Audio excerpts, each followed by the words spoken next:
Yo.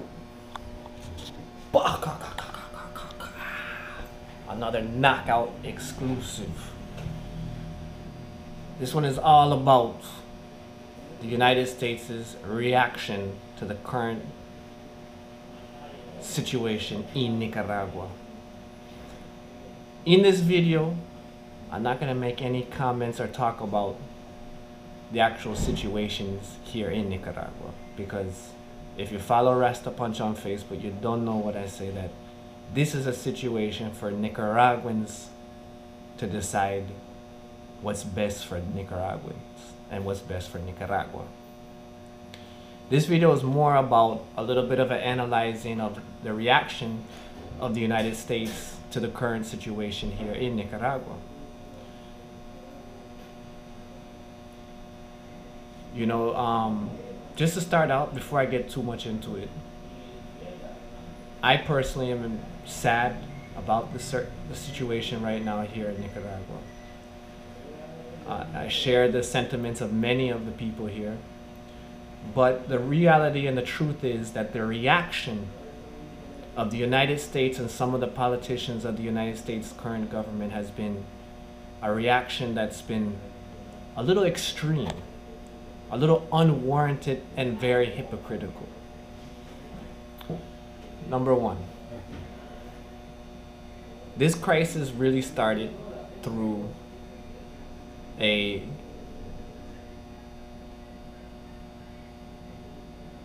analysis by the IMF and suggestion to the current government of Nicaragua to change the Social Security system here in Nicaragua.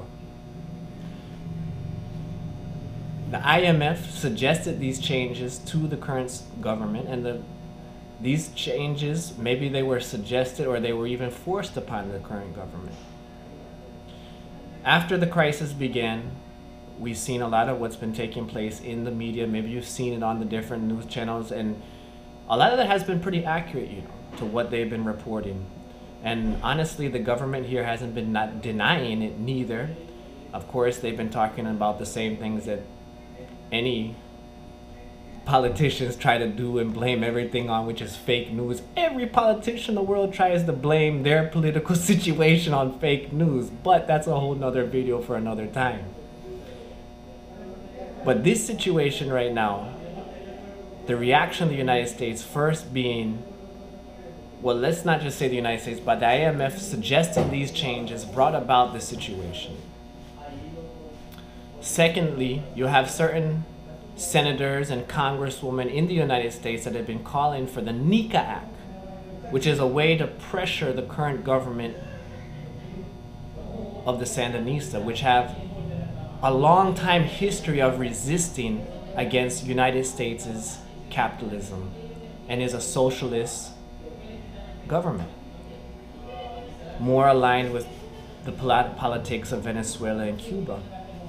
And for this reason, they have become a target of the United States. Even if what's going on here in Nicaragua is not as extreme as what's been taking place in neighboring Honduras, they still want to put Nicaragua down because of the current regime in power, the current politicians in power here in Nicaragua. It's like they had a beef with these people a long time, and they just see an opportunity to come in and to start to pressure them. So let's check out what happened next. After the big protests that took place here in Nicaragua on the 19th of April, of course, the people decided to let out some other frustrations about other things that they don't like that have been going on. So normal, this has happened a lot of times in neighboring Honduras, but the United States never told its embassy to send relatives home, or that any non-essential personnel would be sent home. But in Nicaragua, they did that as a reaction to try and bring us down further, to try and scare people from coming to Nicaragua, to try and blacken us, not because of the Nicaraguans' fault, but because of a leader that they happen to not like. Why didn't they do that in Honduras? When the current administration of Honduras, not even a year ago, was having more bloodier protests, more repression of its people than that's taking place right now in Nicaragua. Well, because we all know that Honduras has always been a puppet of the United States and its policies. And the one time in Honduras history when they had a socialist leader that was democratically elected, they had a coup d'etat, which was completely all right and fine with the Obama administration. And now in this current time of the United States being in a right-wing position, you have senators like Ted Cruz longing out them tongue to talk about Nicaragua and the Russian influence here in Nicaragua. There's not no Russian influences here in Nicaragua to that. Nicaragua is a poor country, so what does they do? If Russia says, look, we're going to give you some buses, they take the buses. I know a lot of people are concerned with the militarization that Russia wants to bring to Nicaragua, but that's really non-existent. At least we don't see it here on the Caribbean side of the country. We don't see Russian Navy ships here.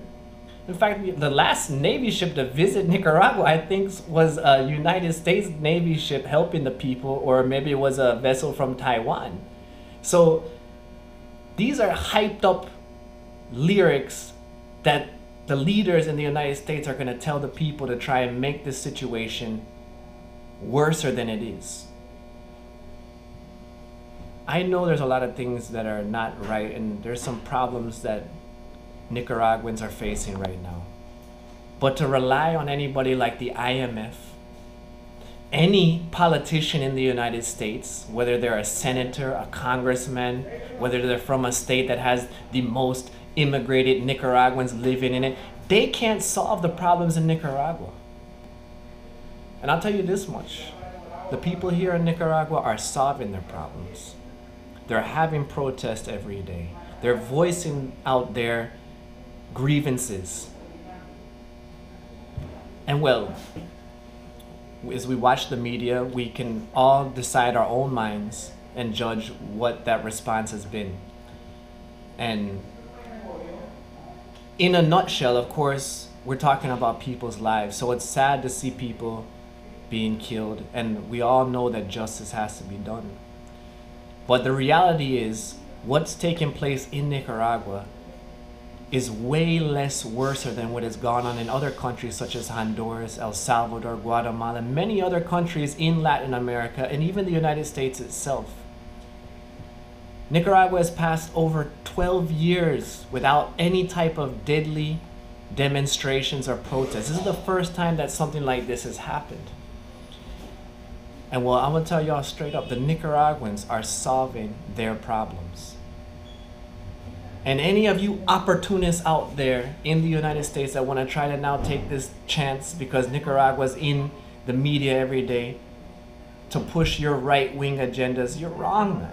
You're wrong to do that because you're hurting people here in Nicaragua that don't have anything to do with the leadership, that just want to every day go to work, have a job, have their neighborhoods be safe, which they have been. Nicaragua has a track record of not having been entrenched by the gangster paradise of Honduras.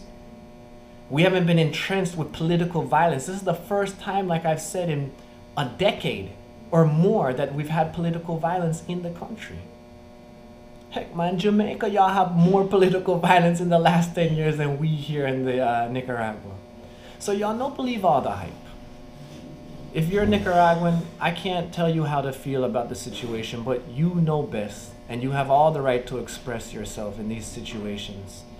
And I stand in solidarity with all Nicaraguans, and I hope and I pray for peace and love to come into this country, despite what's gone on, because really when we look at it, it's not as bad as it could be, and it could get a lot worse, or it could get a lot better depending on our attitude. And also depending on the reaction of world powers like the United States. And when they start reacting how they are, it's just to show you that they want to start something in this part of the world, which they've been trying to do a long time.